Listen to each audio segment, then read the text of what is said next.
ગોવેદ ગ્રંથ મનસુખભાઈએ ખજૂરી નેસ્ટની અંદર નદીના કિનારે બેસી અને ખૂબ મનન ચિંતનપૂર્વક લખેલો છે. એની અંદર વિદ જ્ઞાન ધાતુથી થાય. ગાય સંબંધી જેટલું બધું જ્ઞાન છે એટલું બધું દોહન ન એણે શાસ્ત્રોનું સંકલન કરીને કર્યું છે, પણ પોતાના આત્મામાંથી જે ઉદ્ભવ્યું છે એ જ્ઞાન ગોવેદ ગ્રંથની અંદર એણે પીરસ્યું છે. ગોવેદની અંદર એ પ્રકારનું જ્ઞાન પીરસવામાં આવ્યું છે કે ગાયનું ભૌતિક શરીર, ગાયનું સૂક્ષ્મ શરીર, ગાયનું કારણ શરીર, પ્રકૃતિ સાથેનું તાદાત્મ્ય બધું જ વર્ણિત છે.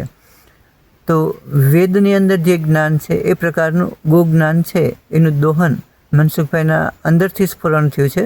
મનસુખભાઈ એ કોઈ સામાન્ય હસ્તી નથી, એ કોઈ ઋષિ પરંપરાનો આત્મા છે, એમના આત્માની અંદર બિરાજમાન છે, એમના માધ્યમથી આ ગ્રંથ લખાણો છે. તો વેદોની જેમ મહાભારત છે ને 5મો વેદ માનવામાં આવે, કે જેમ આયુર્વેદ છે એને એક વેદ માનવામાં આવે, યા વેદનો ઉપવેદ માનવામાં આવે, તો એવી જ રીતે આ ગ્રંથ છે એટલે જ્ઞાનથી સભર છે. ગોવેદ ગ્રંથની અંદર શ્રી મનસુખભાઈ સુવાગ્યાએ એટલું બધું જ્ઞાન પીરસ્યું છે કે એનું ન કેવલ બૌદ્ધિકોએ પરંતુ સામાન્ય માણસથી લઈ મનસુખભાઈની દીર્ઘ દ્રષ્ટિ એટલી બધી ચાલી છે કે ભવિષ્ય જે છે લોકોનું ઉજ્જવળ બને એટલા માટે ધ્યાનમાં રાખીને એણે ગો સંબંધી બધું જ આમાં પીરસી દીધું છે. તો બૌદ્ધિકોને અપીલ છે કે આ ગ્રંથ અવશ્ય વાંચે. બૌદ્ધિકોની સાથે અબુદ્ધ લોકોને પણ ધ્યાનમાં રાખીને આ ગ્રંથ લખ્યો છે, સરળતાથી પણ સમજી શકે અને ગૌતત્વો પર નિર્ભર રહે.